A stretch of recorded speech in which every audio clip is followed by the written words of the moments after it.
Hello Pisces, this is Victoria from Mindful Bamboo and I'm here with your May Tarot forecast. We're going to take a look at what's going to be happening in your love relationship with whoever you have on your mind, as well as in your work and career space, and we're going to get you some guidance from the universe on how to best utilize the energy of the month. And I can tell you there's going to be a lot happening, including Mars and Venus going into Aries. We have another Mercury retrograde. Whoopee! And we have a lunar eclipse happening on the 16th of May. There's, of course, a full moon somewhere there as well. Okay, so let's see. Let's start with an oracle deck. Wisdom of the Oracle is the deck I'm using today to get you a general message, to see what's the vibe, what's the buzz for Pisces in May.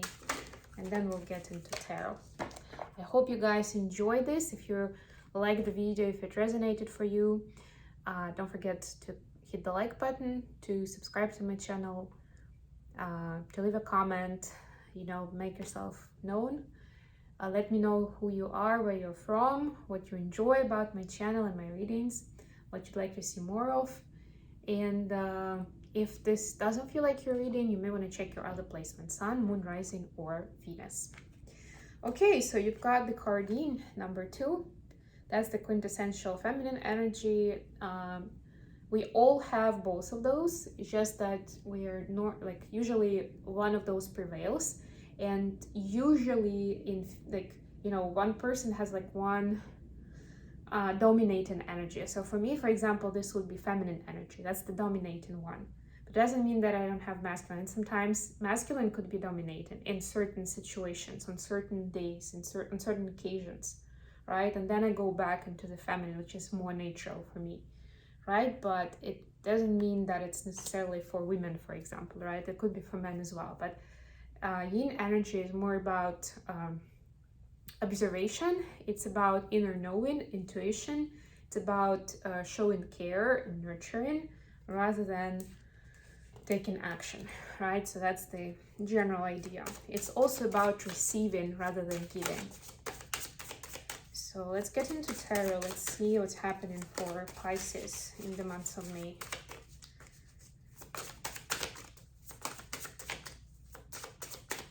Hope you guys are doing well. I hope you like my new set. I will be away for a few days, so if you're interested in a reading, in a personal reading, you want to get in touch, there could be some delays for a couple of days. But I'll do my best to reply to all your messages as soon as I can. I'm going to Sedona for a few days, so then I'm going to be back and available for you. I wanted to say 24/7, that's not right. But yeah, I'm available a lot. Okay, so we have 7 of Cups, the Hanging Man, and 3 of Cups. It's the Hanging Man in this deck for your love relationship. Then we have the Moon, 10 of Cups, and Page of Wands for your workspace and career. I just love when something like 10 of Cups or Lovers falls into the workspace. But that just proves that loving energy and love is not just about romantic relationships. We're still getting our heads around it big time, but yeah, that's the essence of it, right? It could be related to anyone or any aspect of our lives. It could be around health.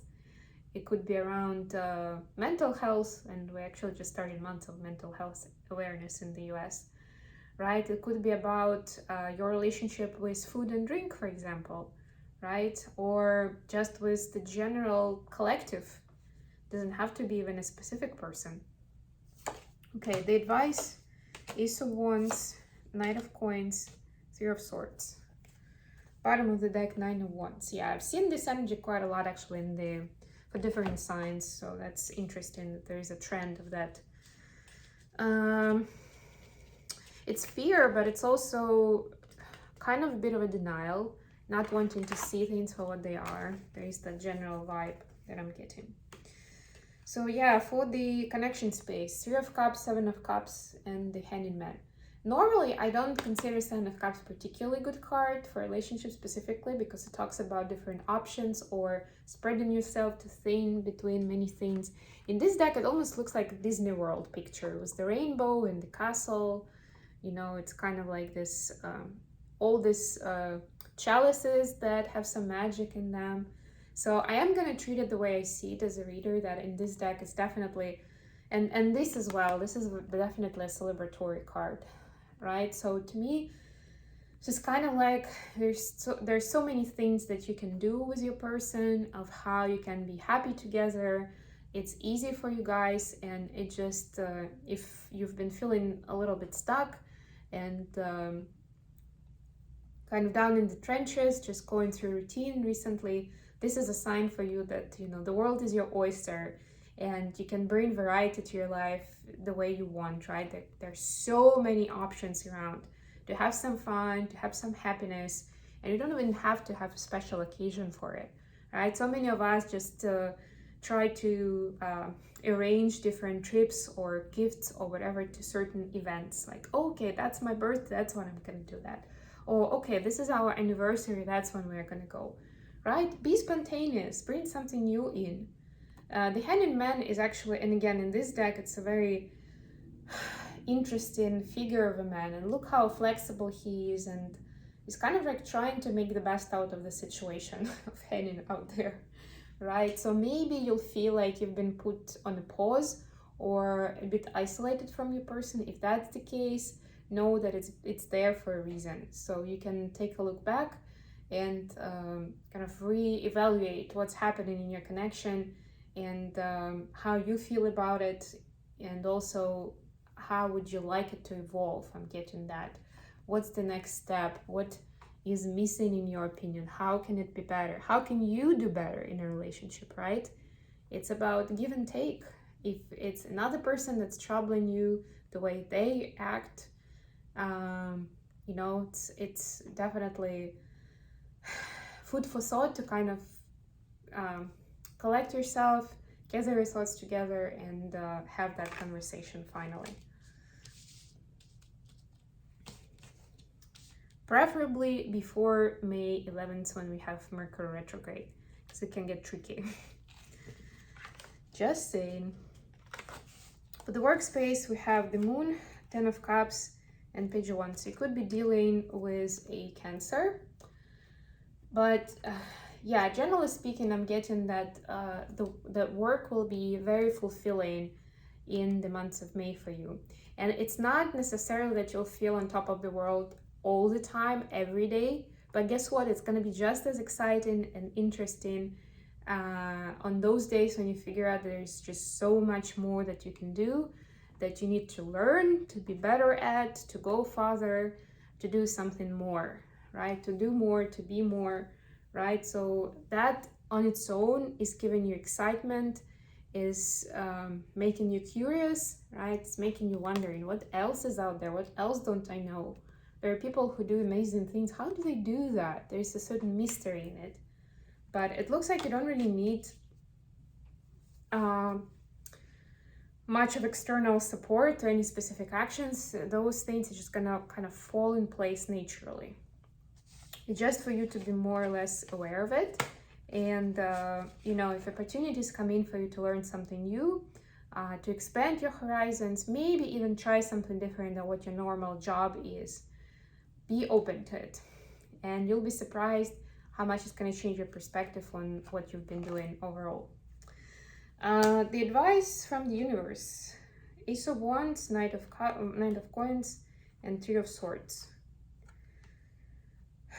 Yeah, so what I'm getting here is that, and these are all different suits. So it's really up to you on what you want to focus on and what you want to bring to the table, right? It's going to be up to you to get into certain state of mind where you can decide for yourself. And yin to me, and look at this cup, right? It's the cup. So you have all four suits here, right? You can focus on anything you want: your emotions, your thoughts and feelings, your material wealth and lifestyle, or maybe your passion and inspiration, right? What ignites you, what turns you on, right? And that can mean many different things. Whatever you put your mind to, that will expand, that has potential to expand. So just be conscious of that and choose wisely where you spend your resources. That's what I'm getting for you. looks like for a lot of those things, it's kind of like, I would say more of the beginning of this beginning stages than, you know, like sometimes we talk about planting the seed or reaping the fruit. And I'm getting this is more about planting the seed. Maybe after you've already planted it, this is kind of a development stage. We're actually in the first quarter of the moon, so it makes total sense. So whatever you've manifested in the new moon for this month, this is now expanding and developing. The story is developing as we speak. That kind of idea.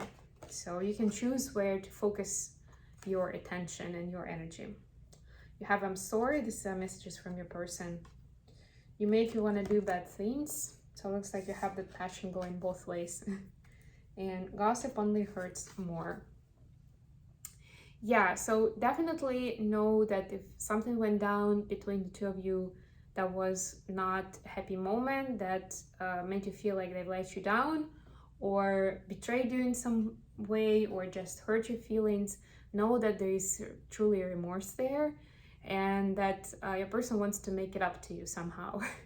You know, any way that they can, any way that you'd like. So yeah, it's another prompt to have that conversation of, you know, how you want to expand your relationship, what you want to do, and know that they will be very inclined to hear what you have to say, your ideas and thoughts, and you know, do something fun and I don't know, maybe like get into that childlike energy together with this Disney card, as I call it. You know, have some childlike fun together, sometimes without any specific goal, right? It doesn't have to be serious. It can just be about having a great time together, but in a new set, you know, doing something different than what you normally do. I hope this has been useful for you, Pisces. Thank you so much for joining me today, guys. I love you all, and I'll be back with more readings very, very soon.